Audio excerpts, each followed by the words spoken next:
Hare Krishna, everyone.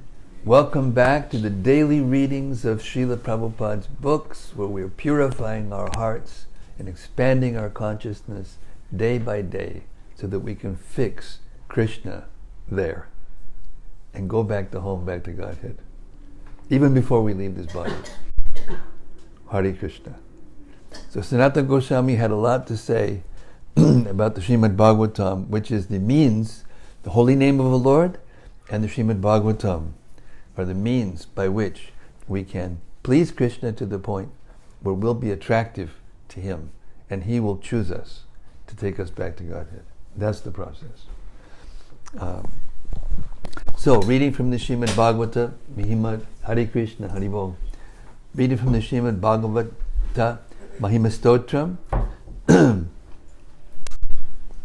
Srila Sanatana Goswami has this to say about the Srimad-Bhagavatam. Sarva Shastra Dipiyusha, Sarva Vedaika Satpala, Sarva Siddhanta Ratnadya, Sarva Lokaika Drikprada. O nectar from the ocean of all scriptures, singular fruit of all the Vedas, rich mine of the precious gems of all conclusive truths, you are the only giver of sight to all the worlds. Sarva Bhagavata Prana, Srimad Bhagavata Prabho, Kali Dvandoditaritya, Sri Krishna Parivartita. O life air of all the Supreme Lord's devotees, O Master Srimad Bhagavatam, you are the sun risen in the darkness of Kali. You are the exact image of Sri Krishna. Paramananda Pataya, Prema Varshaksharayate, Sarvada Sarvasevyaya, Shri Krishnaya Namostume. I bow down to you who are supremely blissful to read. Your every syllable pours down a flood of prema. You can always be served by everyone. You are Shri Krishna Himself. Madeka Bando Matsangin, Madguro Man Mahadana, Manistadaka Madbhagya, Madananda Namostute. My only friend, my constant companion, my great wealth, my savior, my good fortune, my source of ecstasy, I bow down to you. Asadu sadhu tadayin, atini chochatakara, hanamunchagadachin mam, premnarit katayospura. O bestower of saintliness to the unsaintly, O exalter of the most fallen, please never leave me. Always appear in my heart and my voice with pure love. Om Namo Bhagavate Vasudevaya. Om Namo Bhagavate Vasudevaya. Om Namo Bhagavate Vasudevaya.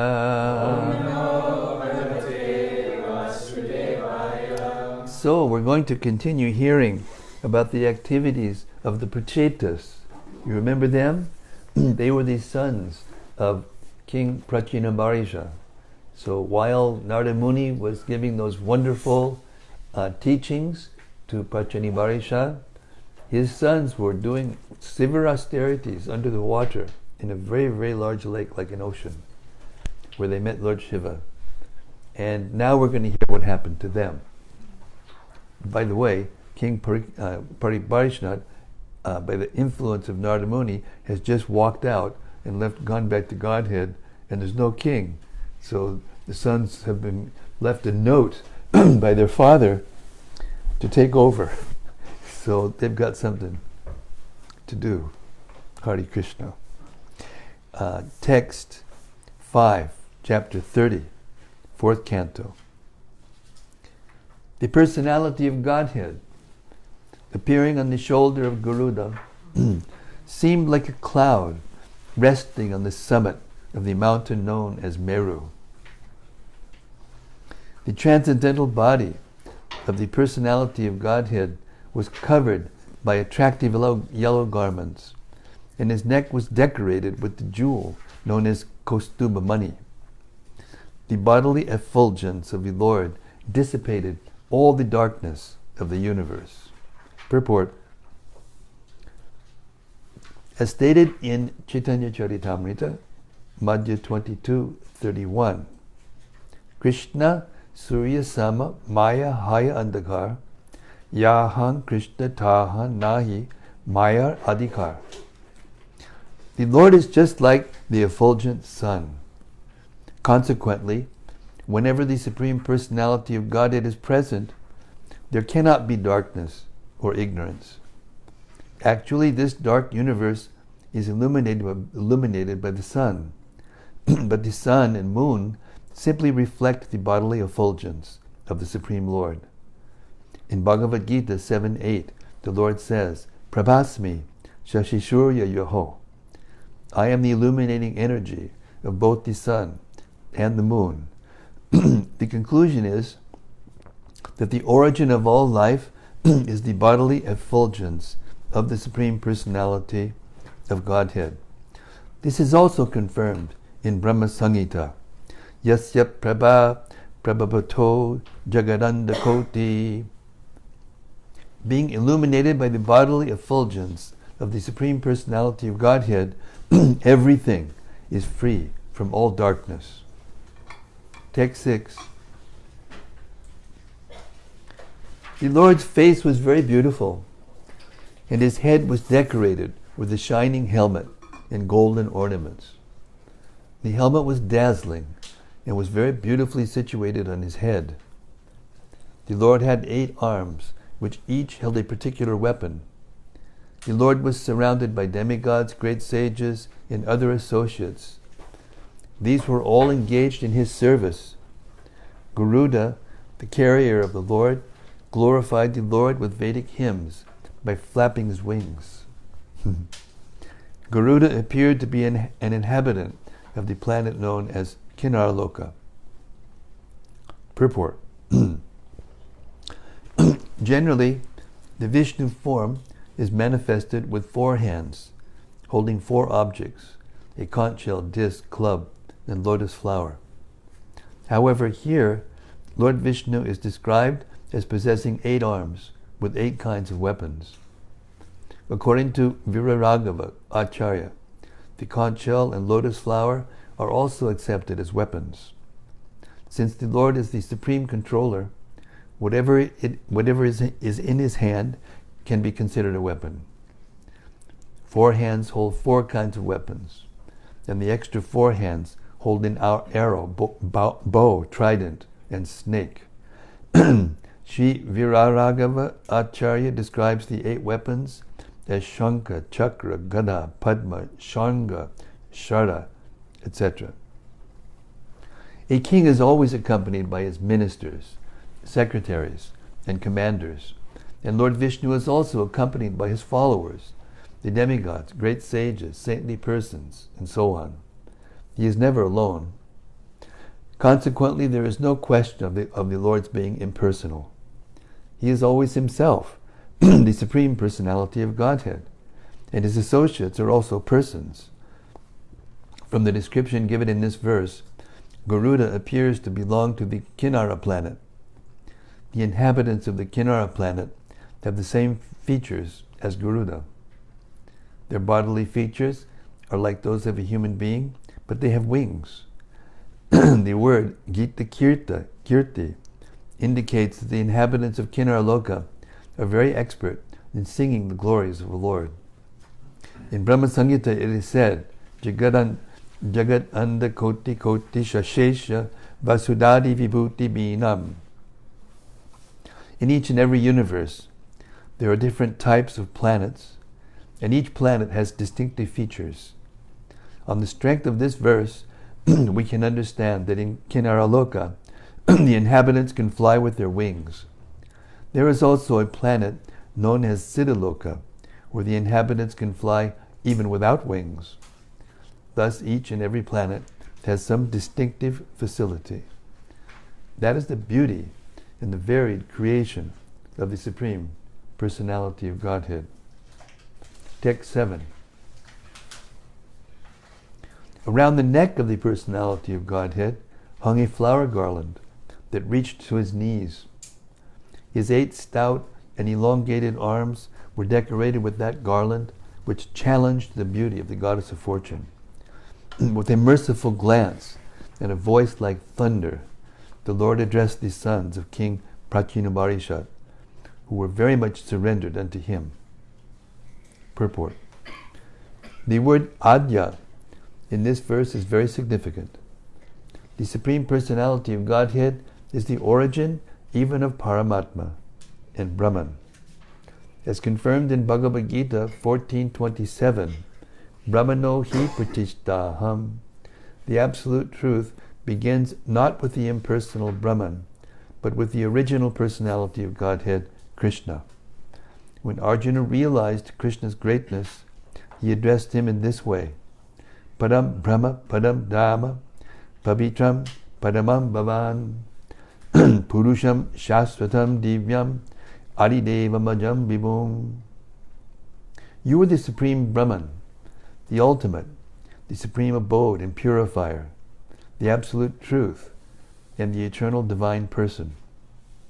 You are the primal God, transcendental and original. You are the unborn and all-pervading beauty. Bhagavad Gita 10:12.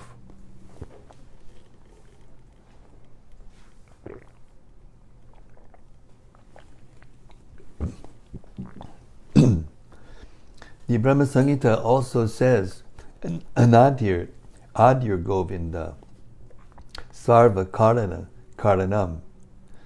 The Supreme Lord is not caused by anything, Anadi, but he is the cause of all causes.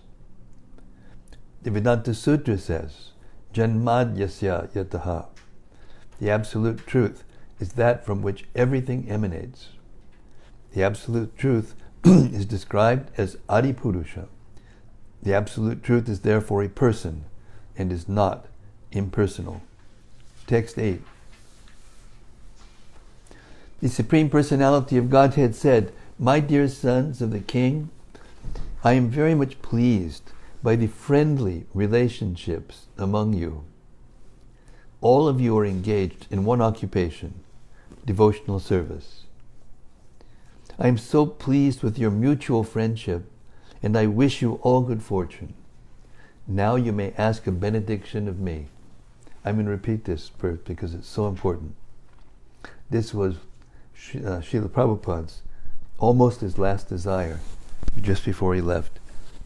He said, the test of your love for me is how well you cooperate together to keep this movement together. The Supreme Personality of Godhead said, My dear sons of the King, I am very much pleased by the friendly relationships among you. All of you are engaged in one occupation, devotional service. I am so pleased with your mutual friendship that I wish you all good fortune. Now you may ask a benediction from me. Purport. Since the sons of King Prachinabarishat were all united in Krishna consciousness, the Lord was very pleased with them. Each and every one of the sons of King Prachinabarishat was an individual soul, but they were united in offering transcendental service to the Lord.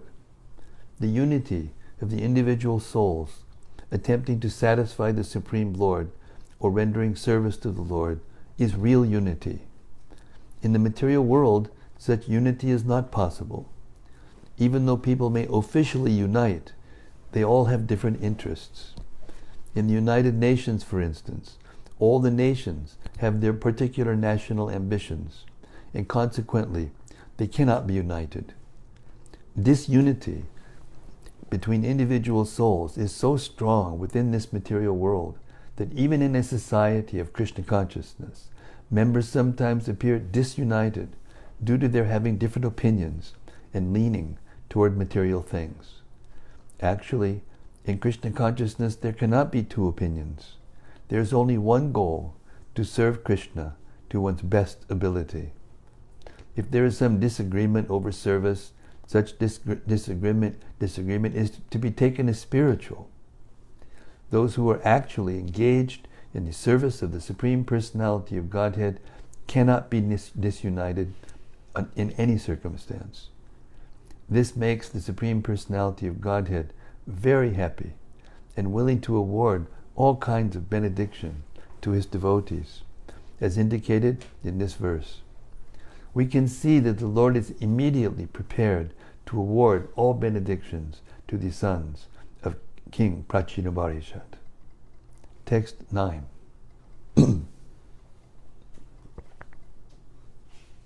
The Lord continued, "Those who remember you every evening of every day will become friendly with their brothers and with all other living entities."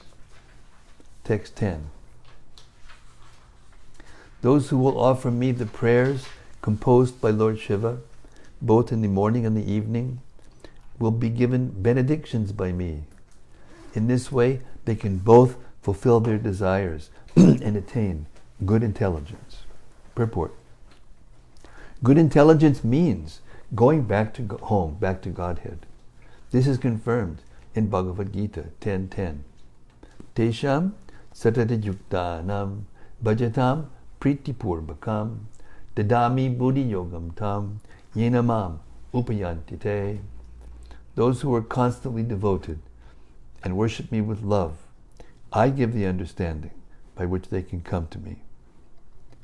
One who offers prayers to the Lord to fulfill his different desires must know that the highest perfectional fulfillment of desire is to go back home, back to Godhead. In this verse it is indicated that those who remember the activities of the Pracetas, the sons of King Pracetas, will be delivered and blessed.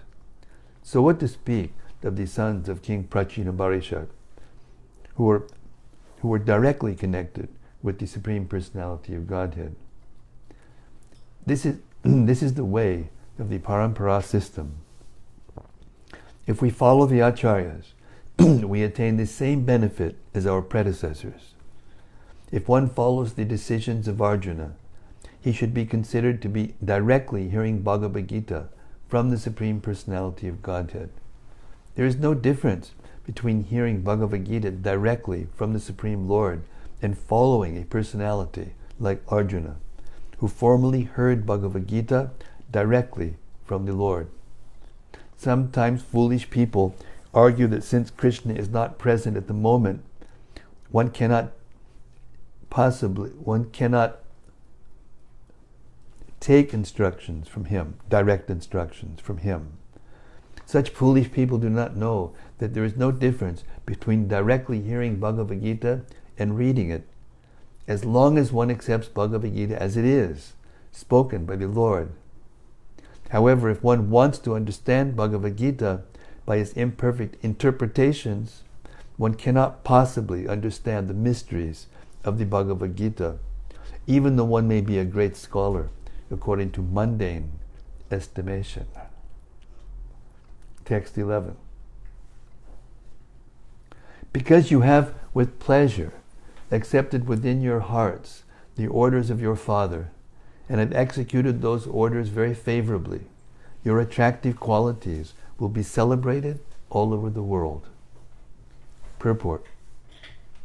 Since every living entity is part and parcel of the Supreme Personality of Godhead, he has small independence.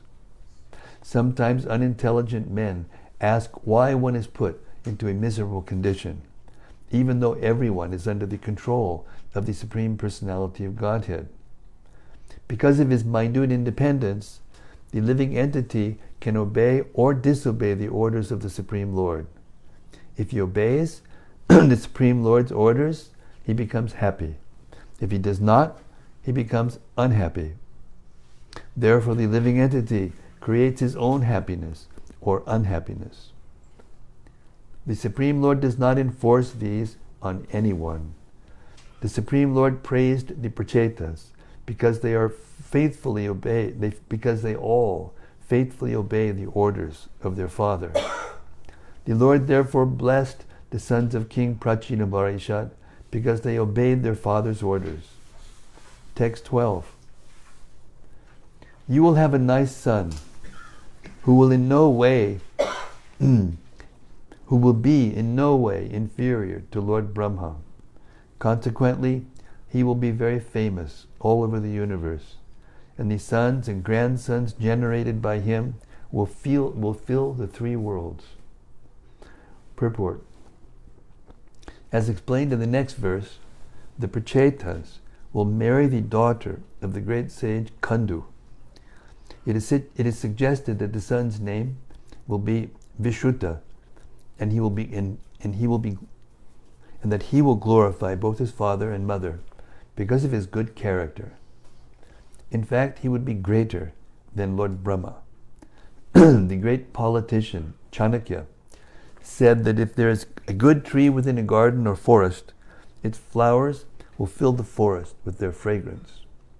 Similarly, a good son within a family makes the whole family famous all over the world. Krishna took birth in the family of the Yadus, and consequently, the Yadu dynasty is famous all over the world. Text 13.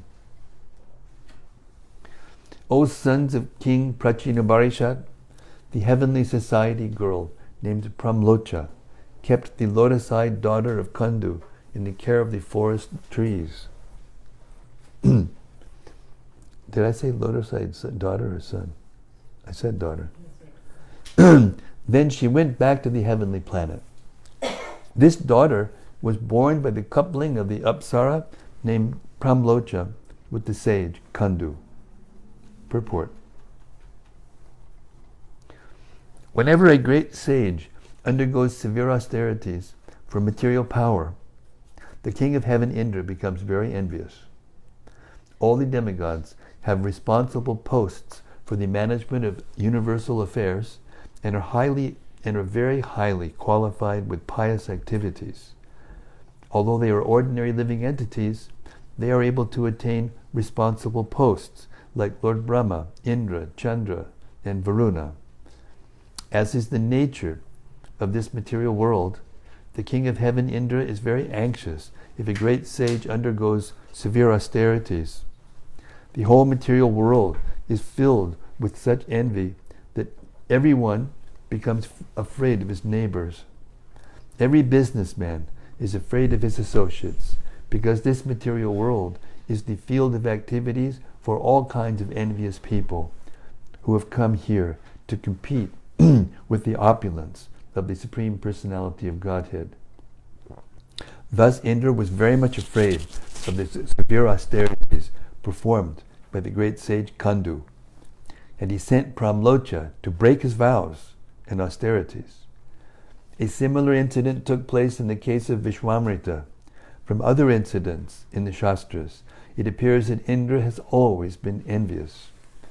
When King Pritha was celebrating various sacrifices, outdoing Indra, Indra became very envious and he disturbed King Pritha's sacrifice. This has already been discussed in the previous chapters. King Indra became successful in breaking the vow of the great sage Kandu, who became attracted by the beauty of the heavenly society girl Pramlocha, who begot a female child. This child is described herein as lotus-eyed and very beautiful. Being thus successful in her mission, Pramlocha returned to the heavenly planets, leaving the newborn child to the care of the trees. Fortunately, the trees accepted the child and agreed to raise her. There's a commentary by our acharyas that states that what that means is that the demigod in charge of the trees began to raise her. Text 14. Thereafter the child who was left to the care of the trees began to cry in hunger. At that time the king of the forest, namely the king of the moon planet, out of compassion placed his finger which poured forth nectar within the child's mouth. Thus the child was raised by the mercy of the king of the moon. Purport. Although the Apsara left her child to the care of the trees could not take care of the child properly. Therefore the trees handed the child over to the king of the moon. Thus Chandra, king of the moon, put his finger within the mouth of the child to satisfy her hunger. Text 15. Since all of you are very much obedient to my orders, I ask you to immediately marry that girl, who is so well qualified with beauty and good qualities. According to the order of your father, create progeny through her. Purport.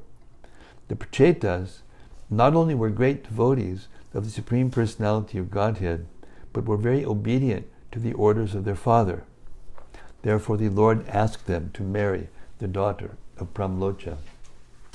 Text 16. Your brothers are all of the same nature, being devotees and obedient sons of your father. Similarly, that girl is also of the same type and is dedicated to all of you.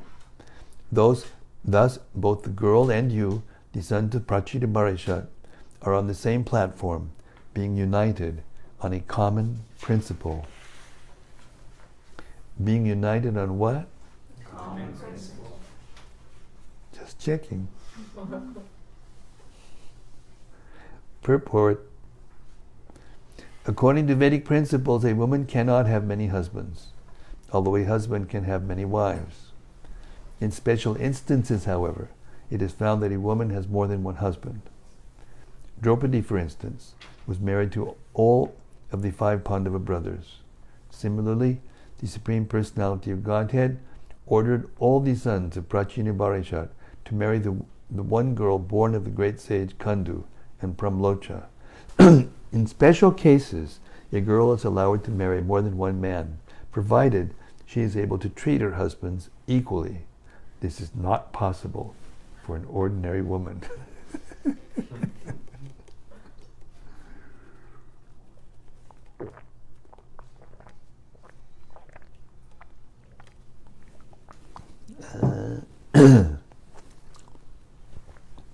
Only one who is especially qualified can be allowed to marry more than one husband. In this age of Kali, to find an equipoised woman is very difficult. Thus, according to scripture, Kalau Pancha Vibharjayet, in this age, a woman is forbidden to marry her husband's brother. This system is still practiced in some of the hilly tracts of India. The Lord says, Apritag Dharma Shilyam Bhuyat Patnyan Arpitashaya. With the blessings of the Lord, all things are possible. The Lord especially blessed the girl to surrender equally to all brothers. Apritag Dharma, meaning occupational duty without difference of purpose, is taught in Bhagavad Gita. Bhagavad Gita is divided into 3 primary divisions: Karma Kanda, Karma Yoga, Jnana Yoga, and Bhakti Yoga. The word yoga means acting on behalf of the Supreme Personality of Godhead, as confirmed in Bhagavad Gita, by Bhagavad Gita 3.9. Yagyartat kamanonyatra lokoyam kamabandana ha tad artam karmakonteya muktasanga samachara. Work done as a sacrifice for Vishnu has to be performed. Otherwise, work binds one to this material world. Therefore, O son of Kunti, perform your prescribed duties for his satisfaction. And in that way you will always remain unattached and free from bondage. One may act according to his own occupational duty, just to satisfy the Yajna Purusha. The Supreme Personality of Godhead, one may act according to his own occupational duty, just to satisfy the Yajna Purusha, the Supreme Personality of Godhead. That is called Apritag Dharma. Different limbs of the body may act in different ways, but the ultimate objective is to maintain the entire body. Similarly, if we work for the satisfaction of the Supreme Personality of Godhead, we will find that we satisfy everything. We should follow in the footsteps of the Pracetas, whose only aim was to satisfy the Supreme Lord. This is called Apritag Dharma. According to Bhagavad Gita 1866, Sarva Dharmat Parityajya Mamikam Sharanam Braja. Abandon all varieties of religion and just surrender unto me. This is the advice of Lord Krishna. Our only aim should be to act in Krishna consciousness for the satisfaction of the Lord. This is oneness, or apritag dharma. The Lord then blessed all the Pracetas, saying, "My dear princes, by my mercy you can enjoy all the facilities of this world as well as the heavenly world. Indeed, you can enjoy all of them without hindrance and with full strength for 1,000,000 celestial years."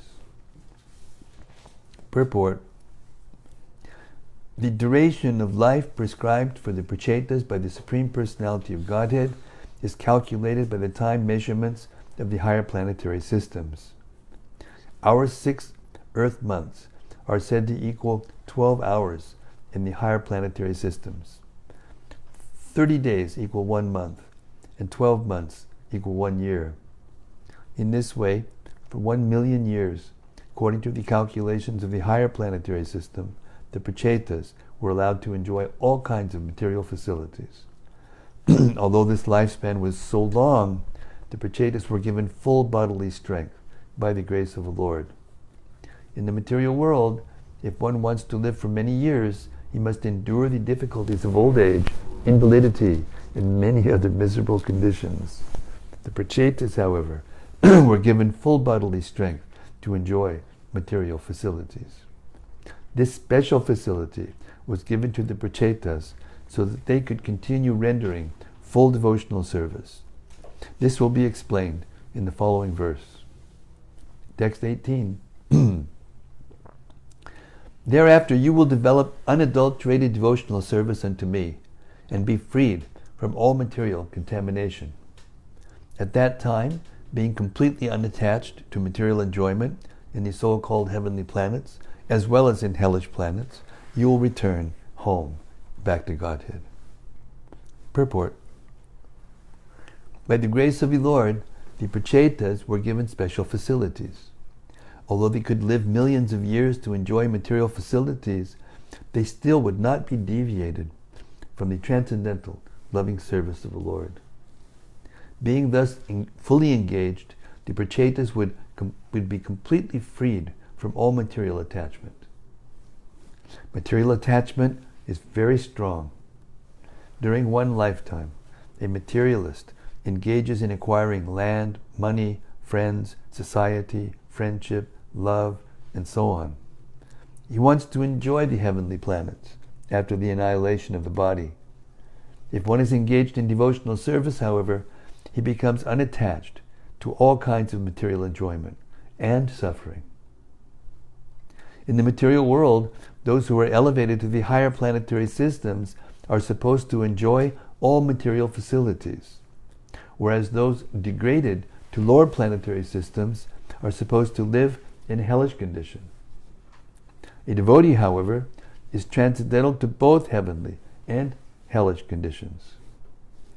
According to the Bhagavad Gita 14:26, a devotee's position is described in this way: Mam chayo vyabhicharina bhakti yogina sevate sagunan samatitaitan brahma bhuyaya kalpate. One who engages in full devotional service, who does not fall down in any circumstance, at once transcends the modes of material nature and thus comes to the level of Brahman.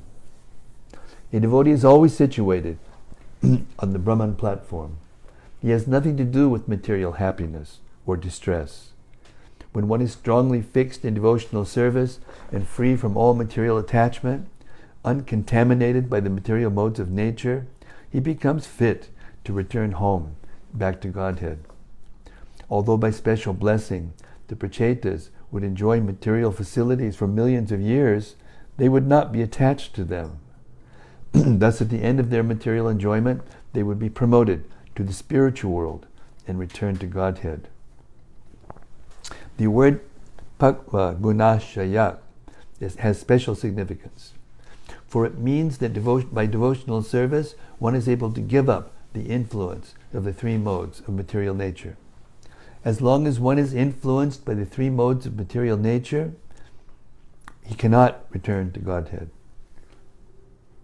It is clearly explained that all planets in the material world, beginning from Brahmaloka down to the hellish planets, are unfit places for a devotee. Padam padam yad vipadam nate sham. A place where there is danger at every step is certainly not a comfortable place.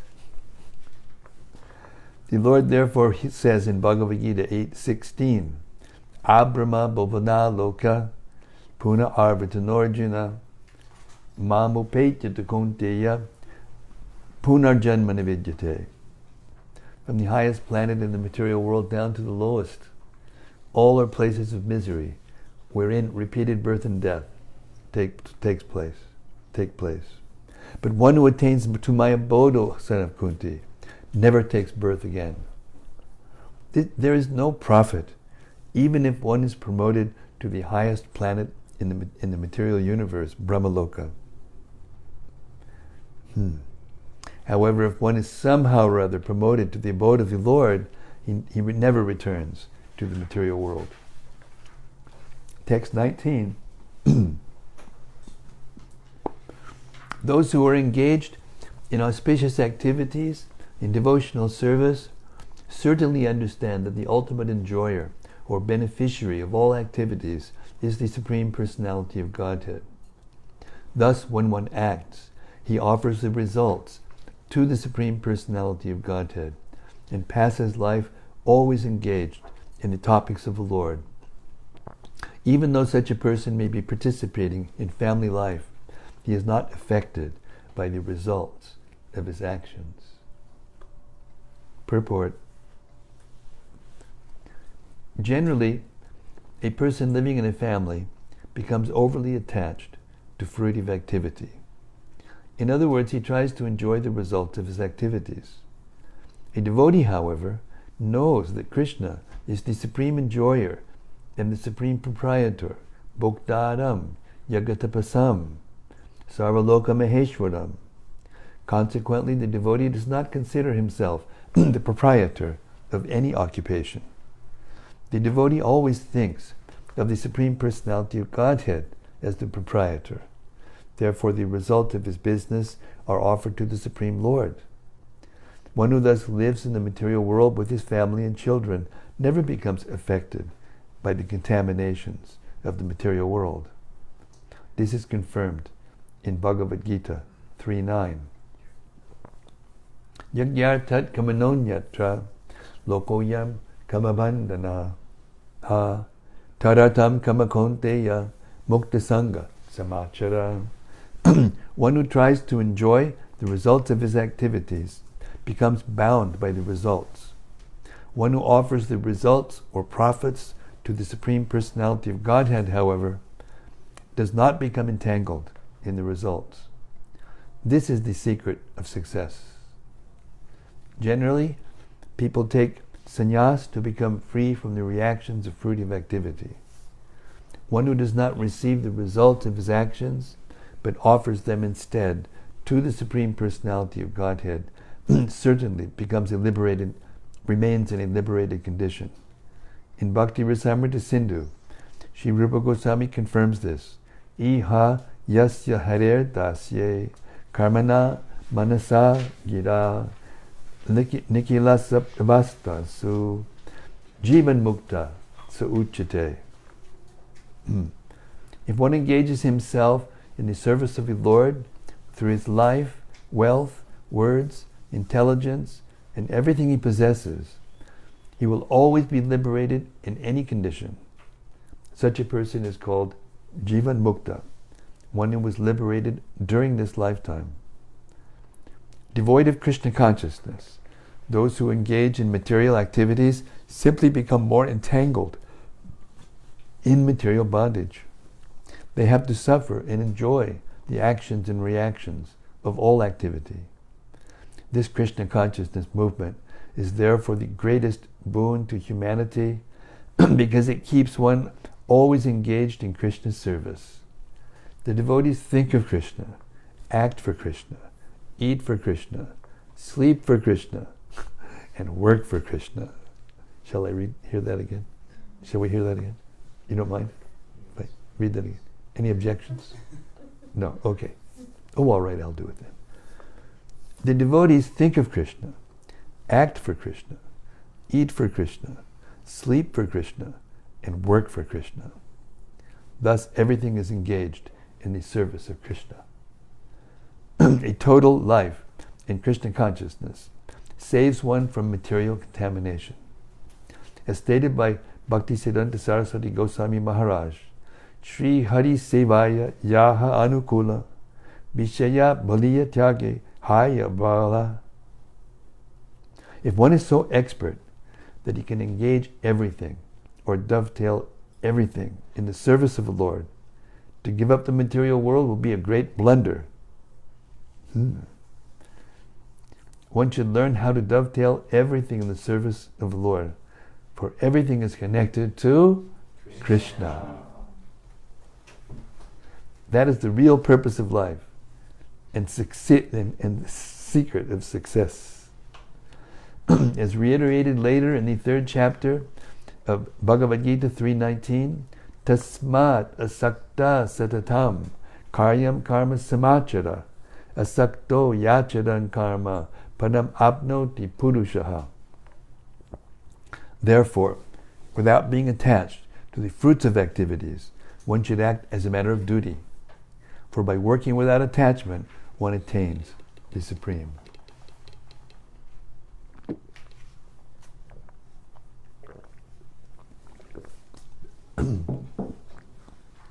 The 3rd chapter of Bhagavad Gita specifically considers material activities for the purpose of sense gratification and material activities for the purpose of satisfying the Supreme Lord.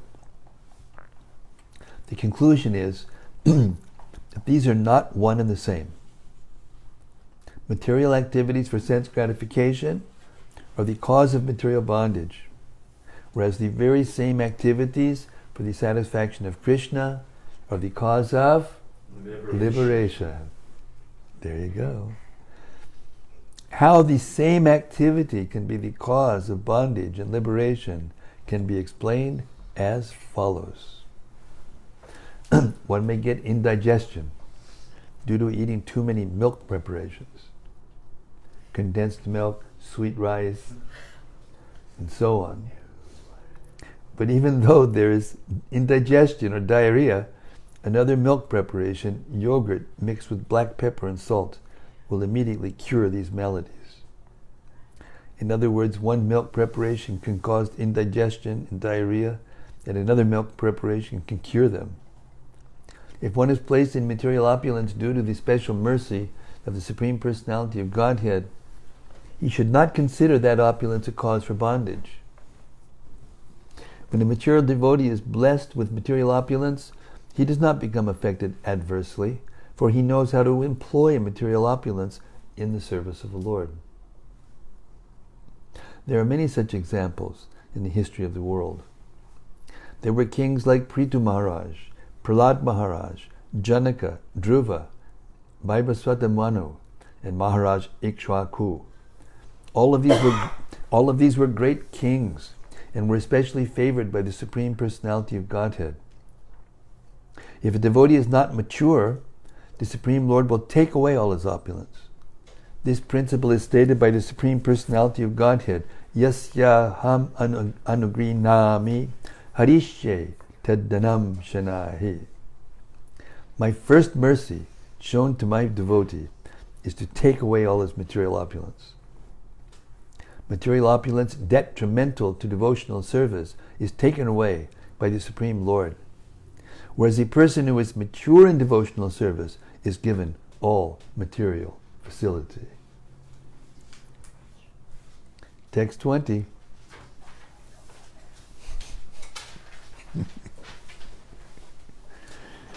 Always engaging in the activities of devotional service, devotees feel ever increasingly fresh and new in all their activities. The all-knower, the super soul within the heart of the devotee, makes everything increasingly fresh. This is known as the Brahman position by the advocates of the absolute truth. In such a liberated stage, Brahmabhuta, one is never bewildered, nor does one lament or become unnecessarily jubilant. This is due to the Brahmabhuta situation. Purport. A devotee is inspired by the Supersoul within the heart to advance in devotional service in a variety of ways. The devotee does not feel hackneyed or stereotyped, nor does he feel that he is in a stagnant position. In the material world, if one engages in chanting a material name, he will feel tired after chanting a few times.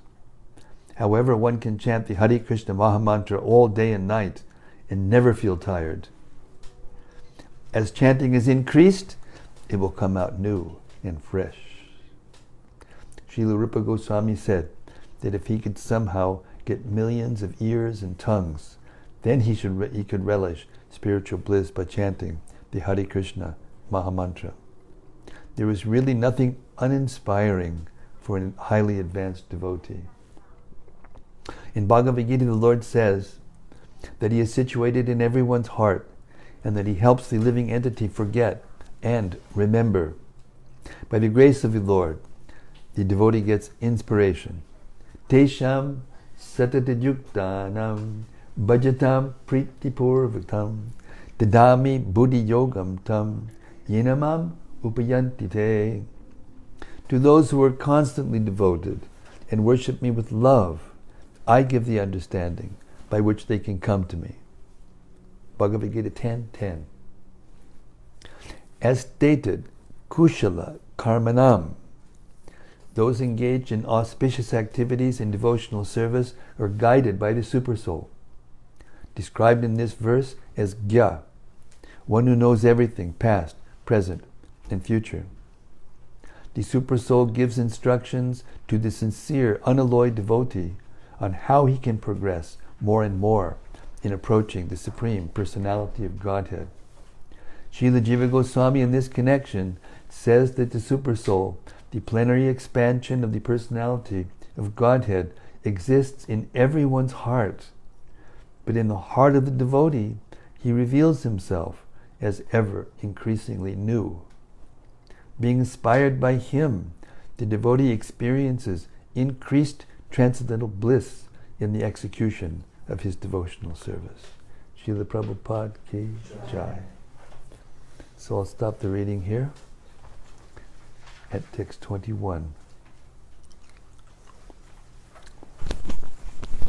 We have a new system today. We have a new bumblebee, and we have another bumblebee over here. There you go. Open mic time.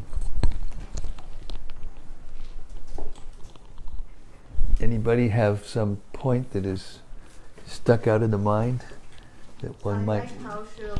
Wait for the mic. We got a new mic for you. We've got a new mic for you here. Brand new. I liked how of course Srila Prabhupada always backs up everything from Bhagavad Gita and other scriptures. But today especially he had like so many slokas. Yes. One after another. Yes. So that tells us everything is in Bhagavad Gita. Yes, and interestingly, even when Prabhupada was giving Bhagavatam lectures, there's more Bhagavad Gita verses quoted in his lectures and in his purports than any other scripture. So how important is that? We should all always remember that it's not a good idea to leave the Bhagavad Gita behind. And in fact, in the Chaitanya Charitamrita, which is considered to be the postgraduate study, there's the Gita is the undergraduate, the Bhagavatam is the postgraduate, and the Chaitanya Charitamrita is the graduate, and the postgraduate is the Chaitanya Charitamrita. But in the verses themselves, not just in the purports, but in the verses themselves, you have Bhagavad Gita sprinkled through this scripture, Chaitanya Charitamrita. Bhagavatam verses sprinkled. The regular text of Krishnadas Kaviraj Goswami. You have Puranas. You have Upanishad verses. You have the Rasa Shastras of the Goswamis. You have Lord Chaitanya's speeches. Prabhupada said it's the perfect scripture. So we have so much to look forward to because we're reading it for the BBT, official BBT audiobook right now. Well, not as we speak, but every day. Hare Krishna. So yes, I think this is a very wonderful point that Kalpataru has brought up for more discussion. How important is the Bhagavad Gita? Why? Because the Bhagavad Gita explains to us how to act practically and to think practically in response to our day-to-day activities. And as pointed out in these purports, and if you don't want to, that's okay. You got your freedom. We're parts of Krishna. Krishna is supremely independent, and we're infinitesimal, little tiny independents. And Krishna will never interfere with independence. You can do whatever you want, but you should be prepared to get the result and not complain. Because whatever happens to us is a result, as we heard yesterday and the day before, it was a real long, beautiful description of how the mind picks up the memories from all of the things that we perceive and do in this material world, and records it. It's like these digital devices. They record. It's described in the Vedas that the ears are like the air, the sky. As much as you put in, it can stay there. Isn't it mystical? Is it not mystical? As much as you put in, it will stay there. Even if you can't remember it, it stays there. It's recorded, just like in a digital device. And now they're making more and more bigger and bigger hard drives, or isn't it? Space, what do they call it? Storage space. Used to be, when I remember the first computer I had, it had 100 megabytes memory. And all my friends, you got 100 megs? It was like some big deal or something, And then it went to, 10, and then it went to, or 1,000 and 10,000. Then it went to a gig, and now we've got terabytes. 1,000 gigabytes. Now you can put, and then that one, it was about this big and this big, and when you wanted to carry it around, they thought it was portable, but my God, by the time you picked it up and carried it, it was like, make a wreck out of you. And now you can put, 120 gigs in just this much, Therefore they think they're God. Little do they know, and so do we know, that it's just not true. Giving a kind of like a hope against hope, that they're going to be able to solve the problems of life, but all their technological gizmos and gadgets, devices, left to their own devices, they're making a big mess. Big mess. Now I don't know if you heard, but there was some kind of bomb, a snow bomb or blizzard, and now the whole center of the country is flooded. Seriously. Cyclone bomb. That's it. Yeah. Cyclone bomb. It's the same as a hurricane, only it's with snow. And in California, they had the same thing, only with fire. Now, when are they going to connect what they're doing with what's happening? Only if you read Prabhupada's books carefully. I don't know of any other book that will make it so clear that what's happening to us as individuals, as well as collectively, is a result of what we've done and what we're doing. Therefore, we have to change. We have to adjust ourselves. And the instructions are given in, guess what? The Bhagavad Gita, as it is. Hare Krishna. Okay, who else? Yes, Shvetadweep.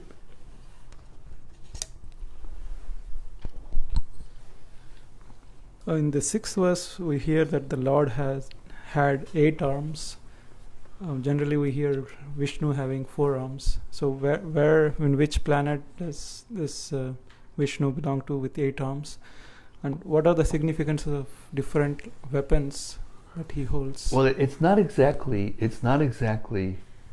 that, you know, that there's necessarily a planet.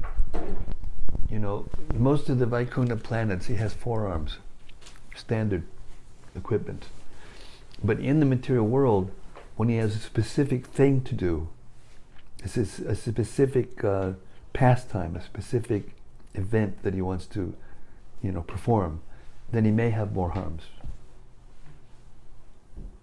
And why he has more and why he carries more weapons, that's his sweet will. He can do everything just by his material nature. He doesn't have to come with 4 or 5 or however many arms he has. He can just look at what's happening, you know. One cyclone bomb and you know, he can finish so many things. One event finished, one pandemic, you know, finished. So it's his sweet will. He has these things. According to the individual devotees he's come to see, who have prayed to be with him and to see him for different reasons. And it may vary from time to time, from place to place. It depends on the time and place. There were lots of Pracetas. They got lots of arms with lots of weapons to reassure them. They're going to have. They don't even know yet that their father has gone to the forest, and they have to take over and be kings, you know, before they even get back. So, you know, that's my speculation. It could be some other reason, but it's the sweet will of the Lord. You know, he doesn't have to have a reason. One time, somebody in the early days asked Prabhupada, Srila Prabhupada, why is Krishna blue? And his immediate answer, he didn't think for a second, he said, why don't you ask him? In other words, there's certain things that you just can't know with the material body and material senses. You have to become serious, you know, and, you know, we may wonder how, why, when, all those questions come into our mind existentially, how we got here and all these things. But main thing, but that's a waste of time. You can't calculate when and why and how and where from here. There's no time and space in the spiritual world. So how are you going to calculate when? Therefore, but Prabhupada said, but we do know where we are, we're here. We don't know this place is suffering, and he made it clear in the Bhagavad Gita. And we do know where we have to go. So the question is, how do I get back there? What am I supposed to do? Not speculate on so many different issues and controversies, and, you know, not that that's a controversy, you're just asking humbly a question, but it's a fact that many times we become immersed in some kind of conspiracy theory, or even devotees get into issues, you know, the origin of the jiva, how did that happen, this and that. But actually we have to become qualified ourselves, our hearts and our senses have to be purified and qualified to be able to understand those things. And those things can only be revealed by Krishna. They can't be figured out by, you know, straining our brains, calculating, logic. Krishna is not illogical, but he's translogical. Meaning he can do whatever he wants. If he wants to break the rule and do something, he does. When he comes to the material world, he agrees not to most of the time. But every once in a while he does. You know, he'll lift up Govardhan Hill, or married 16,000 wives and give them all 10 sons, and, you know, maintain every one of them a separate establishment in a, you know, marble palace with more opulence than you can imagine. A man in this day is lucky if he can maintain one wife, but to speak of 10,000. There's no law against it, except that you have to be able to maintain them nicely. protect them and maintain them nicely. Therefore, there's only one way to be protected completely, and that's to surrender to Krishna fully and go back to Him. Hare Krishna. That's it. Whether he's got 6 arms or 10 arms or 1,000 arms or 2 arms. When he comes as Mati, he doesn't have any arms.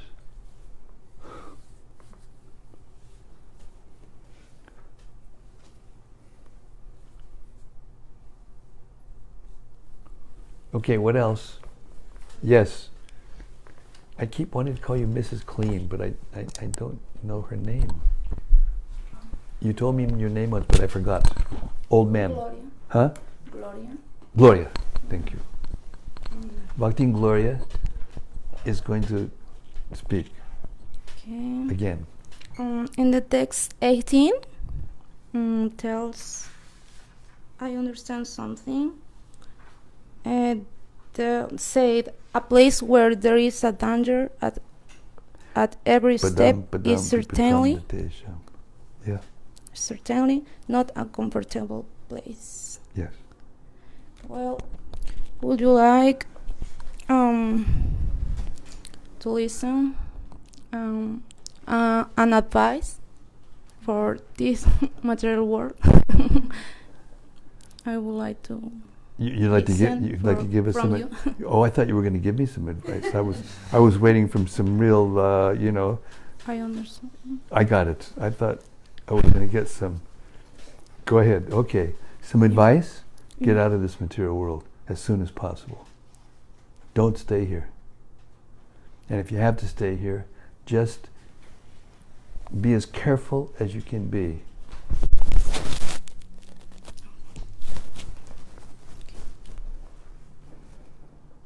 Always think of Krishna and never forget Him. Every moment. Whenever you have something to do, you think, this duty was appointed to me by Krishna. And therefore, remember Krishna while you're doing it. And you'll become free from danger. Meaning, a devotee is free from danger because he knows where he's going, or she knows where she's going. There's no more fear. If you know where you're going, you don't die. No one dies. We just change our bodies, just like the dream we were talking about last few days. In the dream, you're afraid, or you're having fun, or you're in fear, or whatever. But then when you wake up, finished. Few minutes, memory's gone practically. And in this world it's the same. It just lasts a few more hours and then it's gone. And we're in the bed and we're dreaming again. And the other, day is gone. So why are we so attached to either? Why are we so attached to what happens to us during the day? That we become upset and, padam, bipadam, natesham. Nowadays, anything can happen to you. You're just walking down the road and all of a sudden, a pillar of fire comes in, or a lightning bolt, or, what do they call that? Cyclone bomb. Yeah, these tornadoes made of, wind and ice.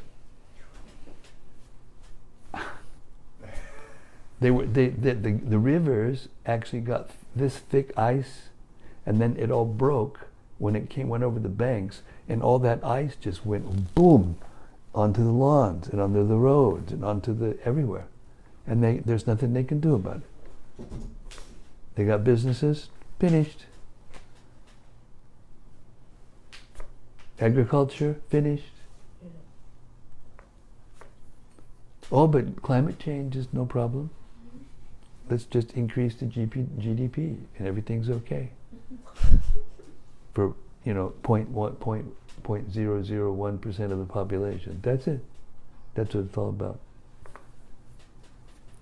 That's what to do. Padam padam pitamante tesham.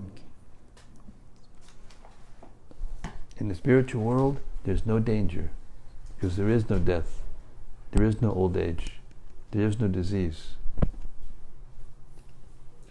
no death.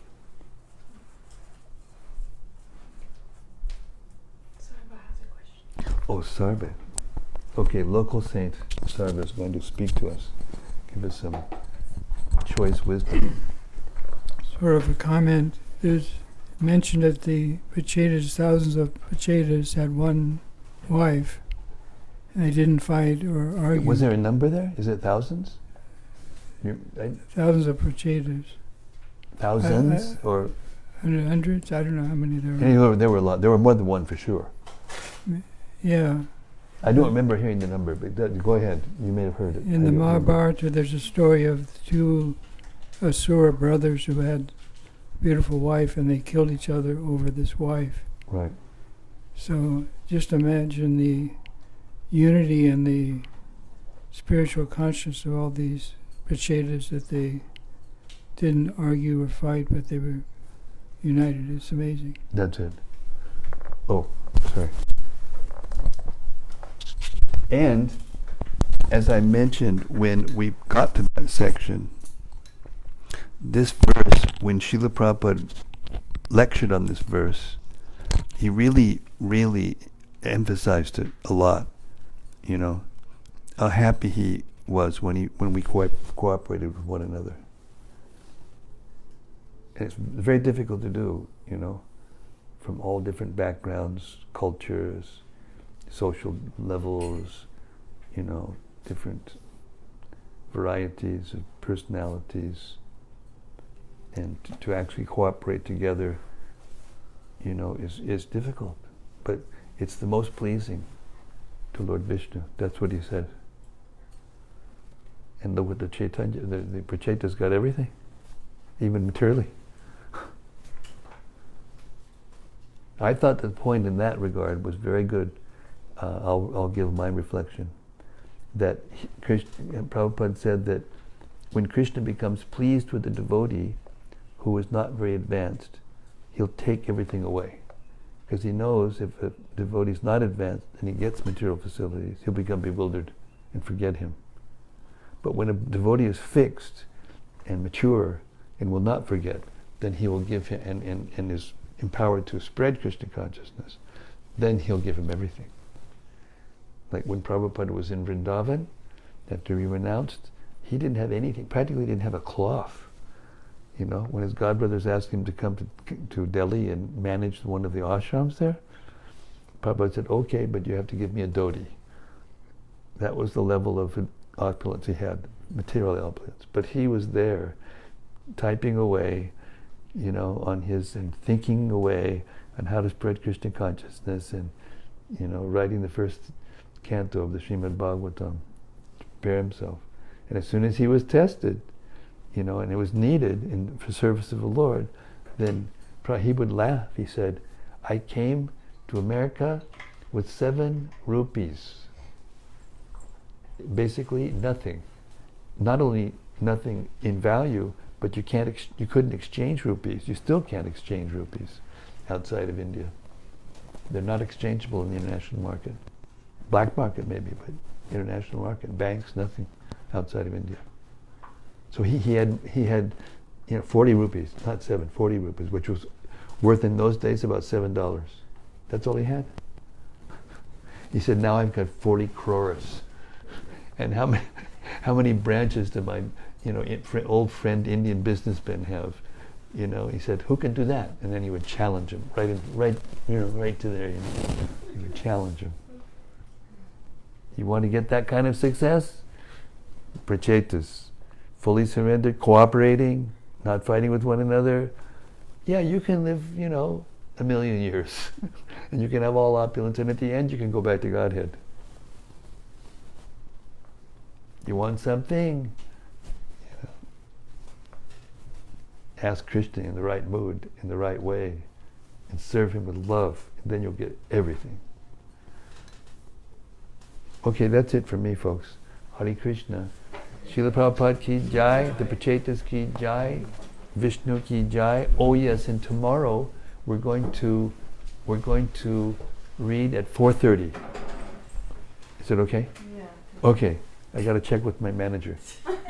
Kalpataru's my manager. Yeah, the best. The best. Non-envious, clear. Okay, we'll see you tomorrow. Gaur Pranim. Shri Gaur Pranami ki jai. Gauranga Mahaprabhu ki jai. See you tomorrow at 4:30 right here at Radha Lane. 4:30 in the afternoon, Central Time. Gaur Premanandi. Thank you, Hare Krishna.